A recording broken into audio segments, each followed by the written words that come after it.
We're starting this. Okay. This is the Admin podcast. I think we're gonna have Starting one off- professionally recorded. Yeah, okay. You don't have to go. No, I like the Martian version. The Martian version. Settle down, Marvin. Today we're talking about social media and how to utilize the content that you make. Buzzword. Like social media, Social It's that media. buzzword. It'll blink somewhere on the screen. Yeah. Have our editor handle Here. that. Here. Social media. Here. Social Over media. here. If you can't see our video guys right there cursing at us right now. So I'm sitting next to Nick. He's the owner of NWI Media, the company we use for all our content creation at agency. Yeah, so I'm 26 years old. NWMD is about 4 years old. We service probably anywhere between 850 and 900 clients currently. We have a staff of 4.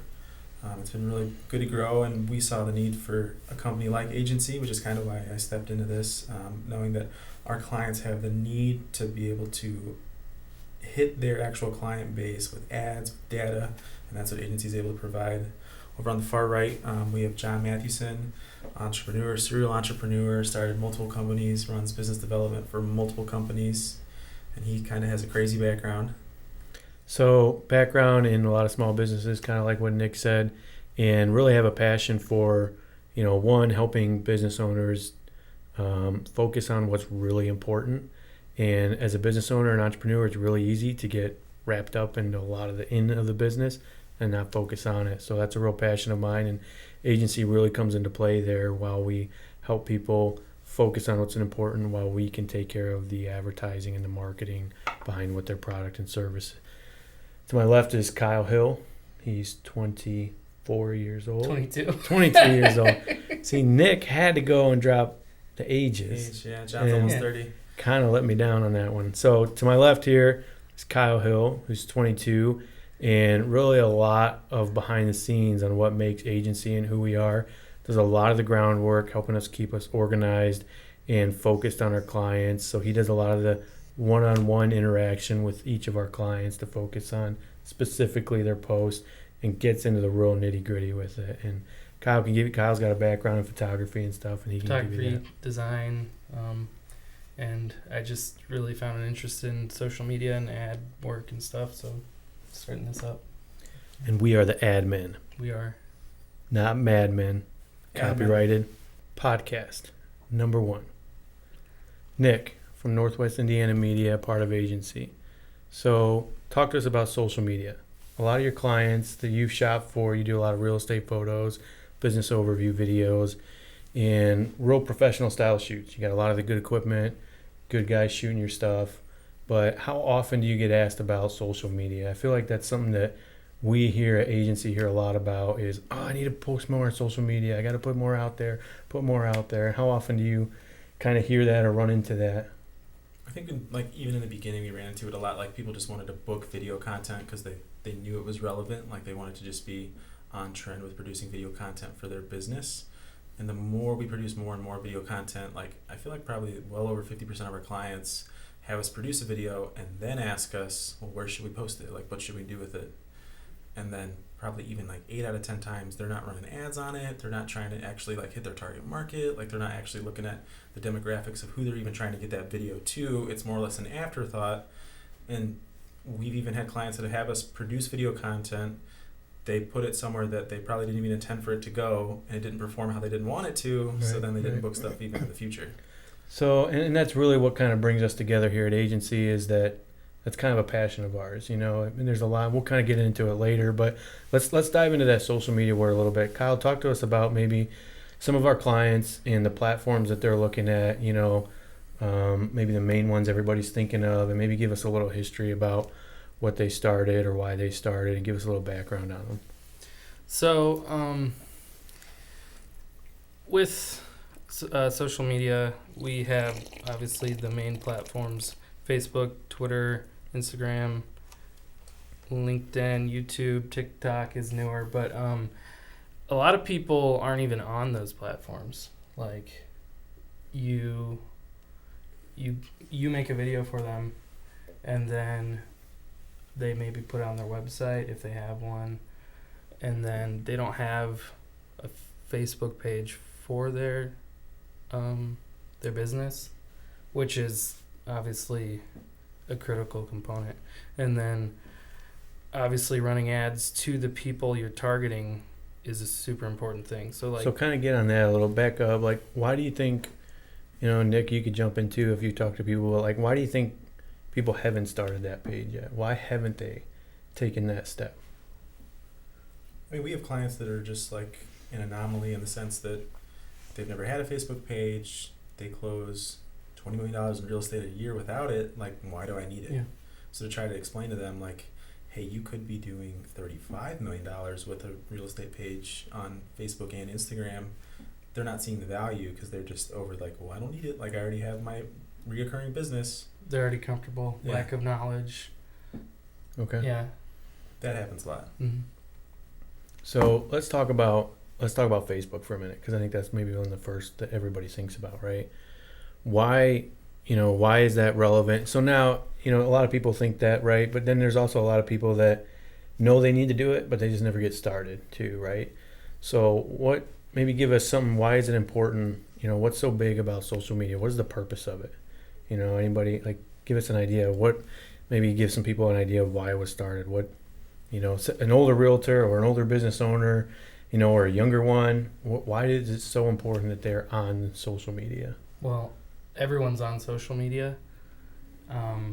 Attention, like everybody's attention is on their phone most of the day, which is Facebook or Instagram, maybe Twitter, mostly Facebook for older people. And on that, I mean, I think, unless I'm wrong, like a lot of our demographics with our clients we're seeing is that like 70 to 80% of people that are viewing social media are viewing it from a mobile device, Yeah. right? Mm-hmm. I think that's kind of consistent with what we've been seeing.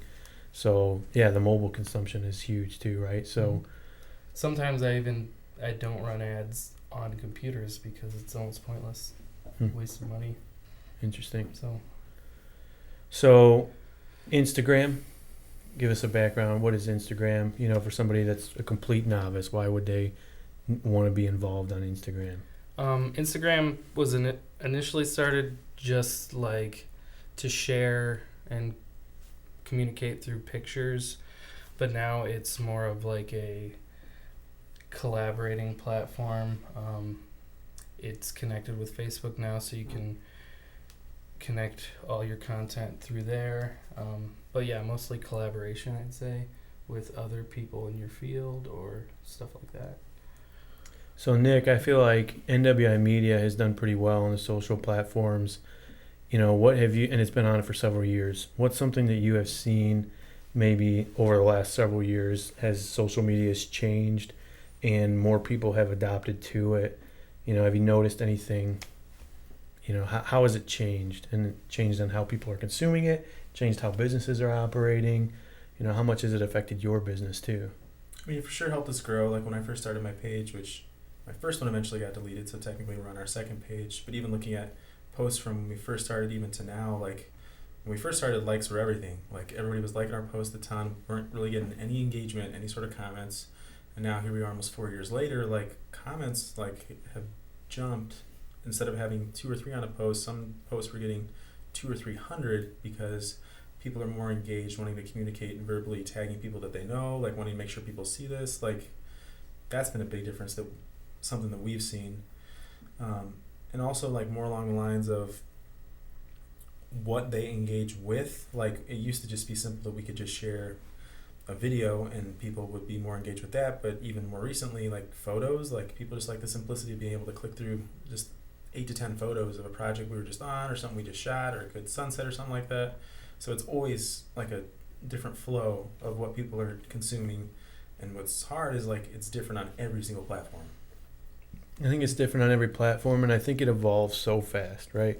So I think even in the last couple years, and really on what you're saying, we've seen so many new businesses start using the platform, or try, at least create something. And so we've seen the amount of traffic on social media just get inundated with people, right? So, which really brings us to kind of more the nitty gritty on it, is when Instagram and Facebook really started working on their algorithm, right? On what shows up. And Kyle, maybe spend just a second on what that actually means. Probably a lot of people have heard that, but how does that affect just a small business who posts maybe once a week or something like that? What does that algorithm really read from that? So it picks and chooses who to show your content to by how much they're actually interested in it. So Instagram knows your audience better than you do because they know how many seconds you stay on each post or whatever. So that means you need to be posting at least once a day to actually be relevant. You need to be relevant to Instagram itself, and then also interacting with other people on the platform. Yeah, right. So what we've seen is the development of that algorithm, right, is the more engagement, the more active you are on the platform, the more people that view the stuff you're putting out, really then all of a sudden, I mean, we've all seen it before, right? All of a sudden you see a post and you swipe down a little too far and you go back and it's gone all of a sudden, right? But that's what the algorithm does. It puts what's in front of you, what the platform thinks is important to you, right in front of you. And so that's where the consistent content, and Nick, really that's where your company has come in and producing that great content that people can put out there all the time. That way, it is important, to keep in front so you can keep that engagement. But then it even goes deeper, right? Because really what we want to do here is say, okay, great, anybody can just put stuff out there all the time, but if you put a consistent dumb message out there all the time that isn't relevant to your audience, then nobody's going to view it, nobody's going to interact with it. And that's almost what worked when we first started our business, because people weren't diving into the actual what type of video content, what was the video about, why they were consuming it. They just wanted to see video content.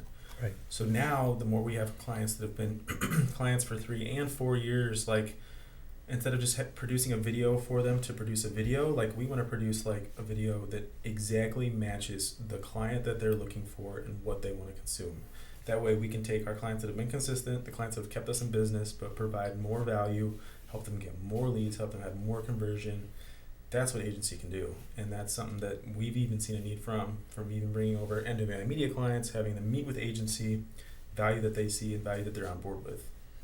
Yeah, I think there's something special about when you can get the right message, with the right content on the right platform in front of the right people at the right time, right? And I think that's where, look at, the old way of looking at it is like Super Bowl ads, right? That's why they're so expensive. Why? Because everybody knows that exact time everybody's going to be looking, used to be looking at the TV. Now nobody even looks at the TV, mm-hmm. They go to their phone. But that idea that at that precise moment, they know who their customer is, they know who's watching, and really that's where we're driving, right? And so it kind of leads me to, out of a book that I read recently, it talked about Target, the store, and how they really started digging into the demographics of their customers, right?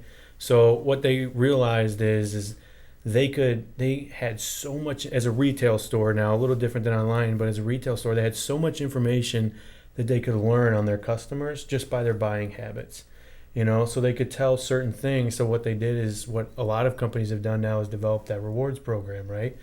Which everybody loves because it's a rewards program, but all Target's doing, right, is just mining all that information and saying, okay, so and so just went and bought, kids outdoor clothing and a camping set and a bottle of wine, and so what they're learning from that is that, oh, okay, so summertime, the kids are about to go off to camp and the mom's going to be home alone, without the kids at home. And they would start to learn that, and Target, without going into the whole depth of it, but they got it to where they could literally predict when the percentage of likelihood that a woman would be pregnant. Wow. Just by their buying habits, right? And the reason I bring all that up is that's on the retail side, which everybody hears of the retail apocalypse now, but there's so much that the social media platforms could tell us about our clients and customers, right?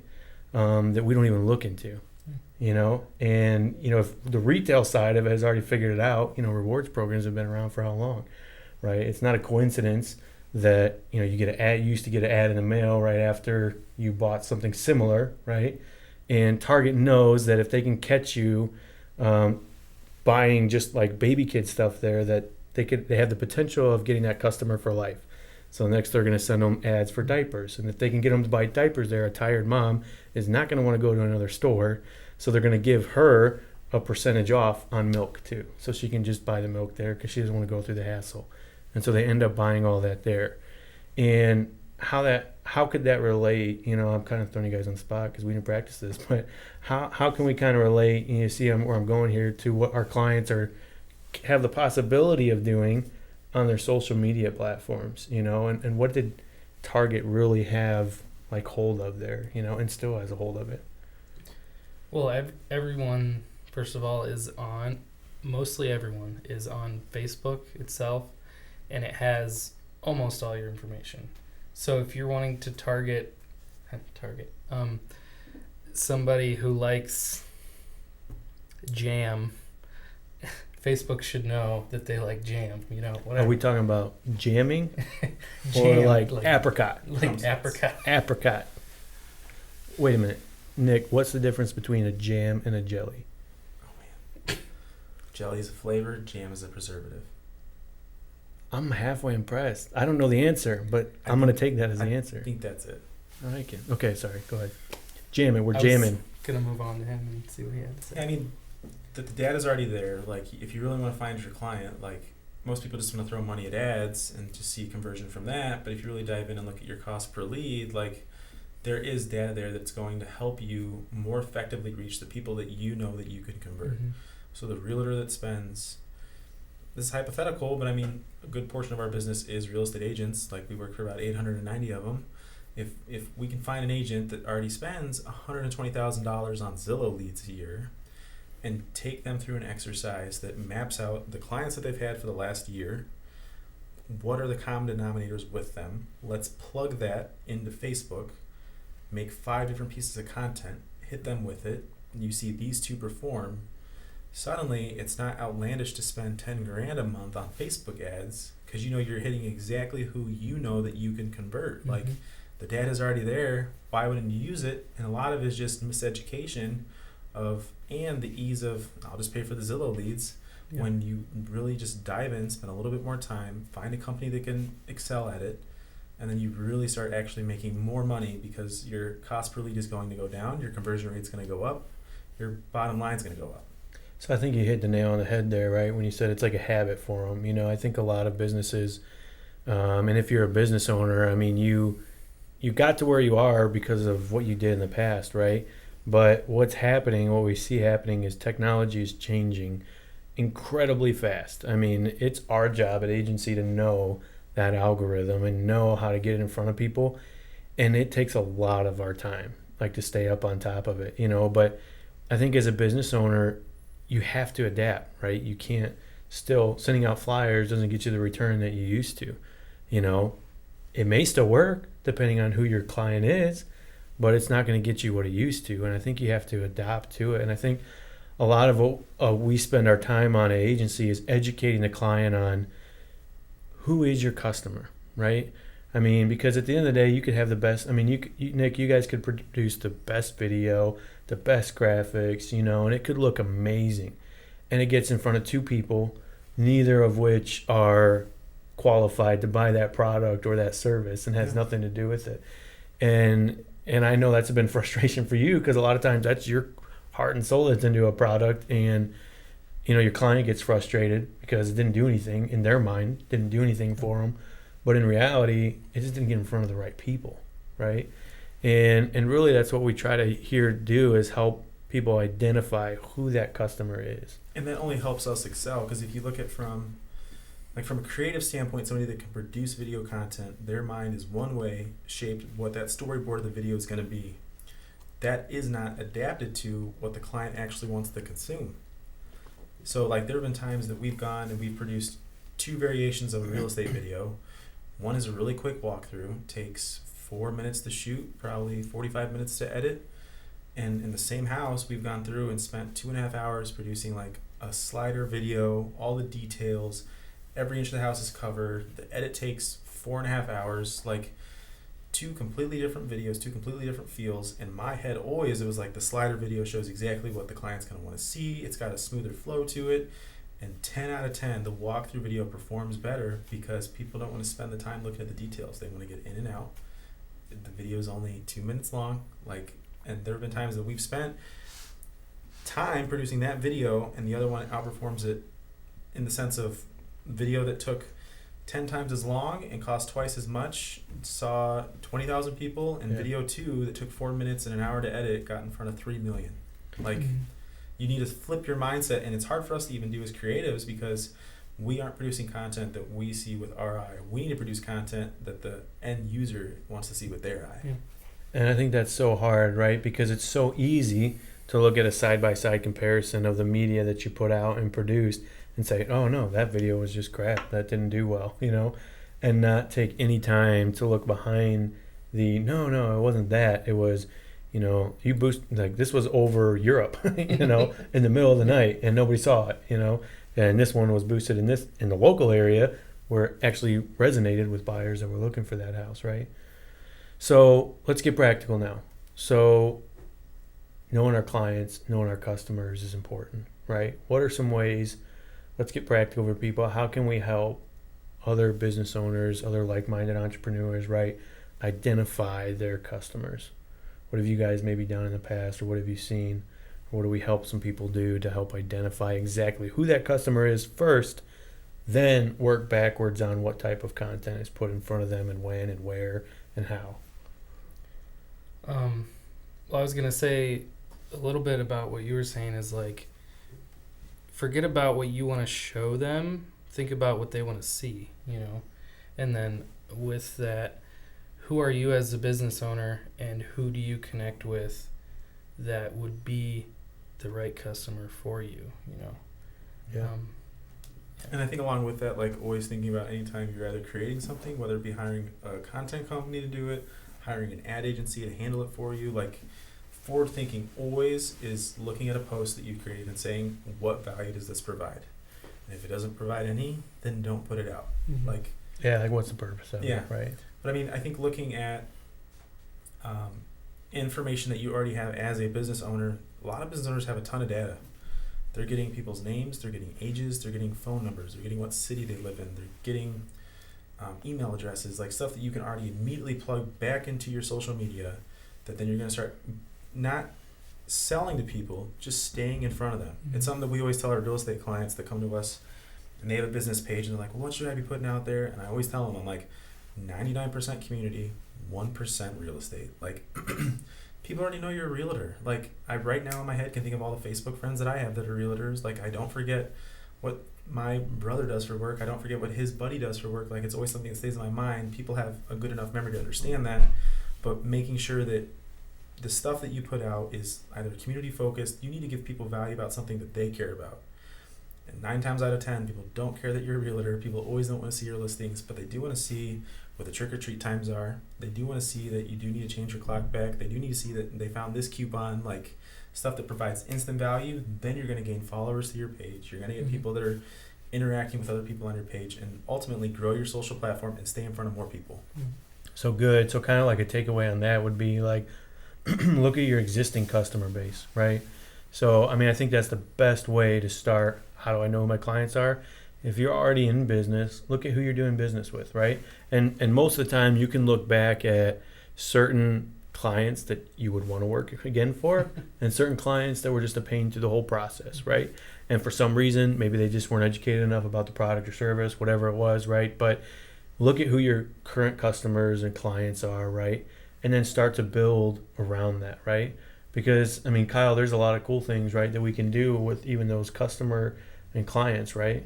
With Facebook, what are some of those things that we can do? And that's the difference with, like, online compared to sending out something in the mail is it's trackable. You can see who's actually active and looking at what you're putting out, and then hone in on those people who actually care about it instead of just throwing it out there because they're maybe a previous client or something like that. And we've even had like landscape companies approach us before, and we try to kind of dive into their sweet spot. And companies that do $80, $90, $100,000 backyards, and we talk to them and say like, hey, like what's the client that you're looking for? And a lot of them, they want to be in like that $8,000 to $14,000 sweet spot because it's 2 days. It's not a $100,000 job that takes 4 weeks. They know they can have 2 guys on it versus 8. Like the different client expectations, understanding really what your bottom line is, the bottom dollar that you make, then you know where you want to hone in. Then you can take your income demographic for what people can afford for their landscaping, and then you're only targeting those people that are looking and that can afford $8,000 to $14,000 landscape projects. That's good. And I think the important thing, a lot of people, when we ask that question, they think, well, my customer's everybody. I want everybody to be my customer. Okay, maybe I understand that, especially if you're a small business owner, right? But you can target everybody, but you can't target everybody with one piece of content and one ad, right? And so a lot of what we do is try to say, okay, fine, this certain demographic, so the $8,000 to $14,000 right backyard, that person is completely different than the $200,000 backyard person, right? And so our job really, is to help the business owner identify, okay, so that $8,000 to $14,000 it's probably their second home. They have potentially, between 1 and 3 kids that normally go to school from this time to this time and get really crazy, which seems really difficult, but I think what we don't understand is how much social media actually knows about us, and how much even the companies know. Like I think what people usually don't understand, because I don't know how much people travel, and I think retail is the best example because you're talking about a multi-billion-dollar industry that pays to track the data in millions of dollars. That if you go to Target 4 states away, the clothes are different, the food is different, the produce is different, the trend is different. Yep. They're able to track that. So they what know we're that trying customer. to do is we're trying to find a miniature version of that you don't have to spend millions of dollars to figure out your actual client. Yeah. And you can exactly find out who you're selling to and what they want to buy. Yeah, and be specific. And number two, right, is I would say is know your product and service, right? So if you're going to identify your customer client, you really got to know your product and service, right? And then also like you don't do everything. You can't do everything for everybody. You got to have your niche. Yeah, be specific about what you're offering, and if you do offer a lot of services, great, but you're only going to offer this service to this client. So lastly is really that message that you're putting out, okay, whether it's a realtor, landscape company, car dealership, whatever it is, there's a reason why you're doing what you're doing. And really that's a lot of what we try to pull out of the business owners, because at the end of the day, there's a lot of people that do what you're doing, but if you can help identify that why and what your message is, there's not a lot of people that are doing why you're doing what you're doing, right? And, I think of a quick, takeaway or example of that is Febreze. So when Febreze first came out, right, they had this great product that solved this massive problem of people's houses or clothes or cars that stunk, right? And they couldn't get any traction. And the product worked phenomenally. There was a whole bunch of scientific data behind it, but they just couldn't get any traction. Nobody was buying it. And then they would follow up and go to the cat lady's house, right? And she'd be like, "Oh yeah, I love that stuff. It smells so good. I think I got it around here somewhere in my drawer." And she hadn't even used it. And they couldn't understand why, but it was the message that they were putting out, right? Because most of the time people that lived in that environment, they don't smell it. Like you get accustomed to that smell, right? So what Febreze learned, long story short, was to adopt the message that they were putting out there, right? So they stopped advertising and they stopped putting the message out there that it took away bad smells, and they started advertising that it makes your house smell clean, and they started advertising that side of it, and it became a reward now for people, so that, hey, when you take your clothes out of the dryer, like spray the Febreze on it, oh, it smells good. And now all of a sudden they just changed the message. Same exact product, didn't change anything else, but they changed the message, and everybody knows who Febreze is today. But it's the same exact product, same exact customer base, but all they did was change. It was the marketing side of it. They changed the message that was a part of it. That's crazy. Yeah. And that also makes me think of like the content you're putting out, which is like they expect you to have quality like services or whatever you're giving them. So stop telling them that you have quality services. Like let them know you and the heart of your business and why they want to buy from you, because they're really buying how they feel, not the product, because there's a million different type companies that sell a million different things. You know? Yeah. So Exactly. So 3 takeaways today. Know your customer base is kind of where we drove the whole conversation, right? Is one is use your past client list to help understand that client, right? 2, know your product and service and know who it's for specifically, right? And spend time on it. Don't just say everybody. And then 3 is really look at what is the message you're putting out. I have the best product. Great. Everybody says that, right? Who is the product for? Why do you have that product? Podcast number 1. But the admin in the books. wait, 3, 2. What are we? I don't know what we're saying. Admin. Admin. Madmen. 3, 2, 1. Madmen.